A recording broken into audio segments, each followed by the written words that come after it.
Hi, my name is Ismail and this is my solution. I like your challenge and I would like to show you what I've implemented and also show you what I've improved or innovated upon. Let's get started. First of all, our connector is there and we just need a prompt. So I have chosen a prompt where the AI needs to combine many tools and also think about which one to choose because we have some name collisions are in the travel, flight and insurance. And let's see how it handles it. As you can see, it has given us an answer which used many tools, and this is the match he is recommending, and these are the details. But how does it actually use this information, use the tools to get this information? Let's see. ChatGPT or other AI tools require one single entry point to the MCP. So we can't have multiple MCPs for Check24 verticals. What does the proxy MCP do? First of all, it has name spacing. So it takes the vertical name and tool so we don't have name collisions that easily. The second most important thing is obviously routing. Here is what I did. So for single intent, where the AI only wants one singular instance, it uses single intent mode, which just gives the intended route. But if there is a multi-intent, so combining many tools, then I think it is not wise to just let ChatGPT or any other AI model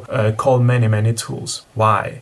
They don't have domain-specific information about our tool. This is where I put a small LLM that takes the information query and also descriptions and also vertical descriptions and gives an ordered plan which tools to call to solve the problem. First tool call was the Check24 search, which gave a plan that was containing 4 endpoints, which was search package, search car, and so on. I think this is pretty important because many users don't really need one singular tool, but many of them together combined. So for example, here the tool uses were 4, but if we want, let's say, like planning for a harder thing, then it would be a lot more tool calls, which AI by themselves can't really derive in which order to execute. To show that we solved the namespace issue, we can use another prompt. With this prompt, we can see that the endpoints are changing. So in this case, the plan is again calling the bundle, but also calling the flight and hotel separately. It is important to show that the names of the functions are the same, but we are differentiating it with the functionality because of our small LLM in the loop. And yes, it is a lot cheaper. One of the requirements was to have clear distinction between the MCPs, the scoping. To show this, I am going to demonstrate how many MCP tools we have in total and then how many tools we have per MCP that is separately stored in the URL.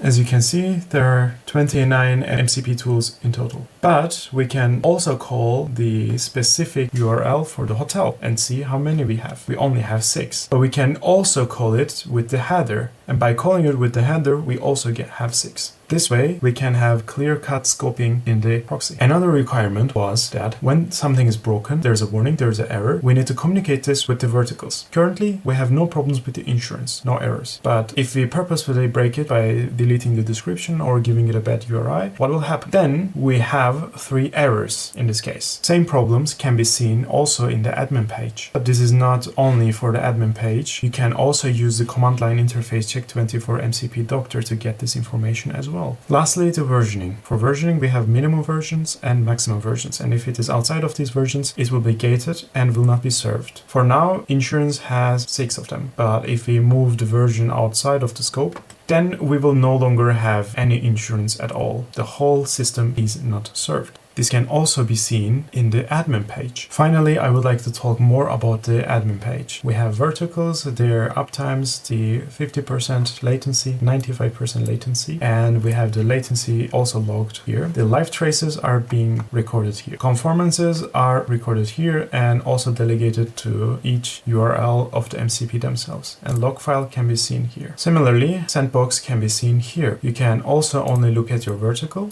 and you can execute function calls. This way they can be tested before deployment and also is in line with scoped QA. Lastly, I would like to talk about automation. During the development of this MCP project, I only developed one MCP by myself. And then other vertical MCPs were created with skills. I think it is easier to write normal REST API tools and let AI automatically generate MCPs from these.